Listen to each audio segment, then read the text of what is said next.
السلام علیکم ورحمۃ اللہ وبرکاتہ۔ دوستو، آج ہم جماعت ہفتم یعنی 7ویں جماعت کی سائنس کی کتاب سے تیسرا سبق ریشم اون کے اہم پوائنٹس کے بارے میں جانیں گے۔ دوستو، اگر آپ کے پاس جماعت ہفتم کی سائنس کی پرانی کتاب ہے یعنی اولڈ کتاب ہے تو اس میں آپ کو یہ نام دیکھنے کو ملے گا، حیوانی ریشے۔ اگر آپ کے پاس نئی بک ہے تو اس میں آپ کو ریشم اور اون تیسرا سبق دیکھنے کو ملے گا۔ دوستو، یہ سبق کافی اہم ہے۔ اس سبق سے ایک سوال ٹی ایس ٹیٹ میں ضرور پوچھا گیا ہے۔ اگر آپ کے پاس پچھلے ٹیٹ امتحانوں کا اگر پرچہ ہو تو آپ اٹھا کر دیکھ سکتے ہیں کہ اس سبق سے ٹی ایس ٹیٹ میں ایک سوال ضرور پوچھا گیا ہے۔ تو دوستو، یہ سبق جو بھی ٹی ایس ٹیٹ کا پریپریشن کر رہے ہیں، چاہے وہ پیپر 1 ہو یا پھر پیپر 2، تو دوستو ان کے لیے یہ سبق کافی معنی رکھتا ہے، کیونکہ جب اس کے اہم پوائنٹ جانیں گے تو یقین جانیے کہ آپ آسانی کے ساتھ 1 مارکس حاصل کر سکیں گے۔ دوستو، اگر آپ اس چینل پر نئے ہیں تو چینل کو ضرور سبسکرائب کریں اور اس ویڈیو کو اپنے دوستوں تک ضرور شیئر کریں، اور دوستو ویڈیو کو لائک کرنا نہ بھولیں۔ تو چلیے دوستو، اس سبق سے پہلا پوائنٹ جاننے کی کوشش کریں گے۔ تو چلیے، پہلا پوائنٹ اس سبق سے آپ کے سامنے یہ رہا۔ دوستو، اس سبق سے پہلا پوائنٹ آپ کے سامنے یہ رہا، ریشم کے کیڑوں کو کیا کہا جاتا ہے۔ دوستو، اس سبق کے جو پوائنٹس ہیں کافی اہم ہے، اس کو آپ اچھے سے ذہن میں رکھیں کہ پہلا پوائنٹ ہی دیکھیں، ریشم کے جو کیڑے ہوتے ہیں اس کو کیا کہا جاتا ہے۔ تو دوستو، جواب آپ کے سامنے یہ رہا۔ تو جواب آپ کے سامنے یہ رہا دوستو، چیلا کالو اور بامبکس موری۔ دوستو، ریشم کے جو کیڑے ہوتے ہیں تتلی جیسے ہوتے ہیں اور ان کیڑوں کو جالدار صندوقوں میں محفوظ کرتے ہیں، اور ان کیڑوں کو چلکالو یا پھر بامبکس موری کہتے ہیں۔ تو چلیے دوستو، اگلے پوائنٹ کی جانب ہم بڑھتے ہیں۔ ریشم کا ایک مادہ کیڑا ایک وقت میں اتنے انڈے دیتا ہے اور مر جاتا ہے۔ دوستو، ریشم کا ایک مادہ کیڑا ایک وقت میں کتنے انڈے دیتا ہے اور اس کے بعد وہ کیڑا مر جاتا ہے۔ تو جواب آپ کے سامنے یہ رہا دوستو، 500 انڈے، یعنی ایک مادہ کیڑا ایک وقت میں 500 انڈے دیتی ہے اور وہ مر جاتی ہے۔ اور دوستو، جو انڈے کی جسامت ہوتی ہے وہ بالکل چھوٹی ہوتی ہے، اور جو انڈے ہوتے ہیں ان انڈوں کو کسان خریدتے ہیں۔ تو چلیے دوستو، اگلے پوائنٹ کی جانب ہم بڑھتے ہیں۔ اس سبق سے اگلا پوائنٹ آپ کے سامنے یہ رہا دوستو، ریشم کے کیڑوں کی خریداری کے مراکز کو کہا جاتا ہے۔ دوستو، ابھی ہم نے پچھلے پوائنٹ میں جانا کہ ایک مادہ کیڑا 500 انڈے دیتی ہے اور مر جاتی ہے، اور یہ انڈے جسامت کے اعتبار سے دیکھے جائیں تو بہت چھوٹے ہوتے ہیں اور کسان ان انڈوں کو خریدتے ہیں۔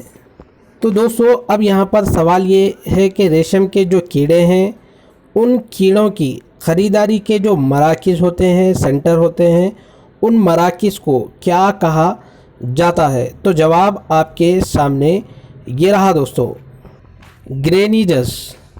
دوستو، کسان ان انڈوں کو خریدتے ہیں اور ان انڈوں کو محفوظ رکھنے کے لیے شہتوت کے کٹے پتوں کی تہوں پر ان انڈوں کو سینے دیتے ہیں، تو جس سے چھوٹے چھوٹے کیڑے پیدا ہوتے ہیں۔ دوستو، کرنول، کڑپا، محبوب نگر اور کچھ دوسرے علاقوں میں ریشم کے کیڑوں کو فروخت کیا جاتا ہے، اور بعض اوقات ریشم کے کیڑوں کو بھی بیچا جاتا ہے۔ تو دوستو، لوگ انڈوں کو پیدا کرنے کے لیے ان کیڑوں کا یا پھر ان کیڑوں کو خریدتے ہیں۔ تو دوستو، ان کیڑوں کو جو خریدتے ہیں تو ان مراکز کو گرینیجز کہا جاتا ہے۔ تو چلیے دوستو، اگلے پوائنٹ کی جانب ہم بڑھتے ہیں۔ اگلا پوائنٹ دیکھیں دوستو، ضلع چتور میں انڈوں کی تخم کے مرکز کا نام ہے۔ دوستو ضلع چتور میں انڈوں کی جو تخم کے مرکز ہے اس کا نام کیا ہے؟ تو جواب آپ کے سامنے یہ رہا دوستو۔ اس سے پہلے یہ سمجھیں کہ ضلع چتور میں انڈوں کی تخم کے مرکز ہے، اس مرکز کا نام کیا ہے؟ تو جواب آپ کے سامنے یہ رہا دوستو، ہارسلی ہلز، یعنی ضلع چتور میں ہارسلی ہلز میں ایک وسیع تخم پیدا کرنے والے مرکز ہے۔ تو چلیے اگلے پوائنٹ کی جانب ہم بڑھتے ہیں۔ اگلا پوائنٹ دیکھیں دوستو، ریشم کے کیڑے بڑے ہونے کے بعد انہیں ایک کشتی میں منتقل کرتے ہیں، انہیں کہتے ہیں یا پھر انہیں کہا جاتا ہے۔ دوستو ریشم کے جو کیڑے ہوتے ہیں وہ بڑے ہو جانے کے بعد انہیں کشتی میں منتقل کیا جاتا ہے۔ تو دوستو ان کیڑوں کو، یعنی جو بڑے کیڑے ہوتے ہیں ان کو جو کشتی میں منتقل کیا جاتا ہے تو انہیں کیا کہتے ہیں؟ تو جواب آپ کے سامنے یہ رہا دوستو، چندری کلو۔ دوستو جو ریشم کے کیڑے ہوتے ہیں جو بڑے ہونے کے بعد انہیں کشتی میں منتقل کیا جاتا ہے انہیں چندری کلو کہتے ہیں۔ تو دوستو یہ جو کیڑے ہوتے ہیں دن رات، یعنی ان کیڑوں کو جب کشتی میں ڈال دیا جاتا ہے، منتقل کیا جاتا ہے، تو دوستو ان کیڑوں کو غذا کے طور پر شہتوت کے جو پتے ہوتے ہیں انہیں باریک باریک کاٹ کر ان کشتیوں میں رکھتے ہیں، یعنی ان پتوں کو کشتیوں میں رکھتے ہیں تاکہ کیڑے ان پتوں کو بطور غذا استعمال کر سکیں، اور وہ کیڑے دن رات ان پتوں کو کھاتے ہیں، اور انہیں جو کشتی میں لے جایا جاتا ہے اس کشتی کو یا پھر اس کشتی کا یہ نام دیا گیا ہے کیان نما کشتی، اور جو کشتی میں منتقل کیا جاتا ہے اس کو چندری کلو کہتے ہیں۔ تو چلیے دوستو اگلے پوائنٹ کی جانب ہم بڑھتے ہیں۔ دوستو اس کے ساتھ ساتھ آپ یہ بھی یاد رکھیں کہ ابھی ہم نے جانا کہ کشتی میں جو منتقل کیا جاتا ہے اس کو چندری کلو کہتے ہیں۔ تو دوستو 30 تا 35 دنوں میں جو کیڑے ہوتے ہیں حشری پہلی روپ یعنی پتے کھانا چھوڑ دیتے ہیں اور وہ ایک مخصوص جگہ جم جاتے ہیں، اور دوستو اپنے آپ کو اس جگہ جمع رہنے کے لیے ایک جالا بناتے ہیں، اور یہ کیڑے ادھر ادھر اپنا منہ گھماتے ہوئے اپنے منہ کے لعاب سے دھاگا نما تار بناتے ہیں، اور جب یہ مادہ ہوا اور حرارت سے تماس میں آتا ہے تو مضبوط ہو جاتا ہے، اور جب یہ دھاگا کیڑے کے جسم کے اطراف لپٹتا جاتا ہے اور وہ لپٹ جانے سے یہ ایک بند تھیلے کی طرح نظر آنے لگتا ہے، تو دوستو اس کو پٹو کیالو کہتے ہیں، اور انہیں ککون یا خخون بھی کہا جاتا ہے۔ تو چلیے دوستو اگلے پوائنٹ کی جانب ہم بڑھتے ہیں۔ اس سبق سے اگلا پوائنٹ آپ کے سامنے یہ رہا دوستو، اتنے وقفے میں ریشم کا لاروا خخون میں تبدیل ہوتا ہے۔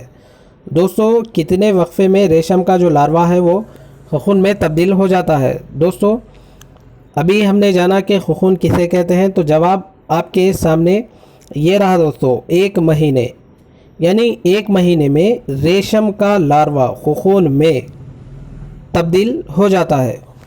اگلا پوائنٹ دیکھیں دوستو، اتنے وقفے میں نوخیز کیڑا خخون میں یا پھر خخون سے باہر نکل آتا ہے۔ دوستو کتنے وقفے میں نوخیز کیڑا خخون سے باہر نکل آتا ہے؟ تو جواب آپ کے سامنے یہ رہا دوستو، 2 تا 3 دن۔ پچھلے پوائنٹ میں ہم نے جانا کہ دوستو 1 مہینے میں ریشم کا جو لاروا ہوتا ہے وہ خخون میں یعنی کوکون میں تبدیل ہو جاتا ہے، اور 2 تا 3 ہفتوں میں نوخیز کیڑا خخون سے باہر نکل کر اڑ جاتا ہے۔ اگلا پوائنٹ دیکھیں دوستو، لاروے کو اندر ہی مار دیتے ہیں، اس کو کہتے ہیں دوستو، لاروے کو اندر ہی مار دیا جاتا ہے اس کو کیا کہتے ہیں؟ جواب آپ کے سامنے یہ رہا دوستو، سٹیفنگ یا پھر قلق کہتے ہیں۔ دوستو 2 تا 3 ہفتوں میں نوخیز کیڑا خخون سے جو باہر نکل جاتا ہے، خخون بننے کے 2 یا 3 دنوں بعد اس کو کشتیوں سے نکال دیا جاتا ہے، اور جو لاروا ہوتا ہے دوستو خون کے اندر ہی اس کو مار دیتے ہیں، اس طریقے کو سٹفنگ کہتے ہیں، اور جس میں ان خون کی ایک بڑی تعداد پائی جاتی ہے، یعنی اسٹیم اوون، اس میں 10 تا 15 منٹ تک رکھا جاتا ہے تاکہ خون کے اندر کے لاروے مر جائیں۔ اگلا پوائنٹ دیکھیں دوستو، ریشم کے پتنگے کے چند ٹرمنالیاں کے اشجار پر انڈے دیتے ہیں جو پیدا کرتے ہیں۔ دوستو ریشم کے جو پتنگے ہوتے ہیں موت کے چند انواع ٹرمنالیاں یعنی ٹرمنالیاں اوک کے اشجار پر انڈے دیتے ہیں، تو وہ کیا پیدا کرتے ہیں؟ تو جواب آپ کے سامنے یہ رہا دوستو، تسار سلک۔ دوستو شہتوت کے علاوہ ہماری ریاست میں تتار سلک یعنی دیسالی پٹو تیار ہوتا ہے۔ ریشم کے جو پتنگے ہوتے ہیں ان کی چند انواع ٹرمنالیاں کے اشجار پر انڈے دیتے ہیں جو تتار سلک پیدا کرتے ہیں۔ تو دوستو یہ تتار سلک زیادہ تر قبائلی لوگ ہی، اور قبائلی لوگ میں کویا جو قبائلی لوگ ہیں وہ لوگ اس کی افزائش کرتے ہیں۔ تو چلیے دوستو اگلے پوائنٹ کی جانب ہم بڑھتے ہیں۔ دوستو اگلا پوائنٹ آپ کے سامنے یہ رہا، ریشم کے کیڑے کے خون میں 2 قسم کے پروٹین ہوتے ہیں۔ دوستو ریشم کے جو کیڑا ہوتا ہے اس کے خون میں 2 قسم کے پروٹین ہوتے ہیں، اس کو یعنی وہ کون سے پروٹین ہیں جو ریشم کے کیڑے کے خون میں پائے جاتے ہیں یا پھر ہوتے ہیں؟ تو جواب آپ کے سامنے یہ رہا دوستو، سیریسین اینڈ فائبرین۔ دوستو ریشم کے جو کیڑے ہوتے ہیں اس کے لاروے میں ریشوں یعنی لاروا ریشوں کو لپیٹتا ہے، اور ریشم کے کیڑے کے خون میں 2 قسم کے خاص جو پروٹین ہوتے ہیں سیریسین اینڈ فائبرین سے بنے ہوتے ہیں جو بہت ہی زیادہ مضبوط ہوتے ہیں۔ تو چلیے دوستو اگلے پوائنٹ کی جانب ہم بڑھتے ہیں۔ اگلا پوائنٹ اس سبق سے آپ کے سامنے یہ رہا دوستو، خون سے ریشم کے ریشوں کو حاصل کرنے کا عمل کہلاتا ہے۔ دوستو خون سے ریشم کے جو ریشے ہوتے ہیں اس کو حاصل کرنے کا عمل کیا کہلاتا ہے؟ تو جواب آپ کے سامنے یہ رہا دوستو، ریلنگ، یعنی خون سے ریشم کے ریشوں کو حاصل کرنے کے عمل کو ریلنگ کہا جاتا ہے۔ تو چلیے دوستو اگلے پوائنٹ کی جانب ہم بڑھتے ہیں۔ اگلا پوائنٹ آپ کے سامنے یہ رہا دوستو، ریلنگ کا کام اس مشین کے ذریعے کیا جاتا ہے۔ دوستو ریلنگ کا جو کام ہوتا ہے اس کو کس مشین کے ذریعے کیا جاتا ہے؟ دوستو پچھلے پوائنٹ میں ہم نے جانا کہ خون سے ریشم کے ریشوں کو حاصل کرنے کا عمل ریلنگ کہلاتا ہے۔ اب یہاں پر سوال یہ ہے کہ ریلنگ کا جو کام ہوتا ہے اس کو کس مشین کے ذریعے انجام دیا جاتا ہے یا پھر ذریعے کیا جاتا ہے؟ تو جواب آپ کے سامنے یہ رہا دوستو، ریلرز اینڈ ٹویسٹر۔ دوستو ریلنگ کا جو کام ہے اس کو ریلرز اینڈ ٹویسٹر مشین کے ذریعے انجام دیا جاتا ہے۔ اس طرح سلک کے جو دھاگے ہوتے ہیں احتیاط کے ساتھ خون سے نکالتے ہیں، اور تقریباً 3 تا 18 ایسے ہی دھاگے آپس میں لپیٹے جاتے ہیں تاکہ کپڑا بننے کے قابل دھاگا حاصل کیا جا سکے، اور جو دھاگا ہوتا ہے اس کو صاف کیا جاتا ہے اور انہیں صفائی یعنی صاف کرنے کے بعد رنگ دیا جاتا ہے۔ اس کے بعد یہ دھاگے مختلف اقسام کے کپڑے بننے کے قابل ہو جاتے ہیں۔ تو چلیے دوستو اگلے پوائنٹ کی جانب ہم بڑھتے ہیں۔ اگلا پوائنٹ دیکھیں دوستو، ریشم کھلنے کے مراکز ہماری ریاست میں یہاں پر ہے۔ دوستو ریشم کھلنے کے جو مراکز ہیں وہ ہماری ریاست میں کہاں پر ہے؟ تو جواب آپ کے سامنے یہ رہا دوستو، نندی، کٹکور، حیدرآباد اور کریم نگر میں ریشم کھلنے کے مراکز ہیں۔ تو چلیے دوستو اگلے پوائنٹ کی جانب ہم بڑھتے ہیں۔ اگلا پوائنٹ دیکھیں دوستو، ہماری ریاست میں یہ ساڑیاں بنائی جاتی ہیں جو کافی مشہور ہیں۔ دوستو ہماری ریاست میں وہ کون سی ساڑیاں بنائی جاتی ہیں جو کافی مشہور ہیں؟ تو جواب آپ کے سامنے یہ رہا دوستو، پوچم پلی پٹو اور دھرماورم کی ساڑیاں، یعنی پوچم پلی پٹو اور دھرماورم کی یہ ساڑیاں ہماری ریاست میں بنائی جاتی ہیں جو کافی مشہور ہیں۔ تو چلیے دوستو اگلے پوائنٹ کی جانب ہم بڑھتے ہیں۔ اگلا پوائنٹ دیکھیں دوستو، پوچم پلی پٹو کو یہ بھی کہا جاتا ہے۔ دوستو پوچم پلی جو پٹو ہے اس کو یہ بھی کہا جاتا ہے، یعنی کیا کہا جاتا ہے؟ تو دوستو جواب آپ کے سامنے یہ رہا، ٹائی اور ڈائی یا جامدنی۔ دوستو پوچم پلی پٹو کو ٹائی اور ڈائی یا جا مندانی بھی کہا جاتا ہے یا پھر کہتے ہیں۔ اور دوستو اس کے ساتھ آپ یہ بھی یاد رکھیں کہ دھرماورم وسیع بارڈر اور کثیر بوٹے یا ڈٹس کے لیے مشہور ہے۔ دوستو یہ تھے تیسرے سبق نصف حصے کے اہم پوائنٹس جو میں نے آپ کے سامنے رکھے۔ دوستو اگلے پارٹس میں ہم مکمل سبق کے اہم پوائنٹس کے بارے میں جانیں گے۔ تو دوستو آپ اچھے سے اس پوائنٹس کو یاد رکھیں اور ایک یا دو مرتبہ سبق کو بھی پڑھیں، تبھی یہ پوائنٹس آسانی کے ساتھ آپ سمجھ سکیں گے۔ تو چلیے دوستو پھر ہماری اگلی ویڈیو میں ملاقات ہوگی۔ السلام علیکم، اللہ حافظ۔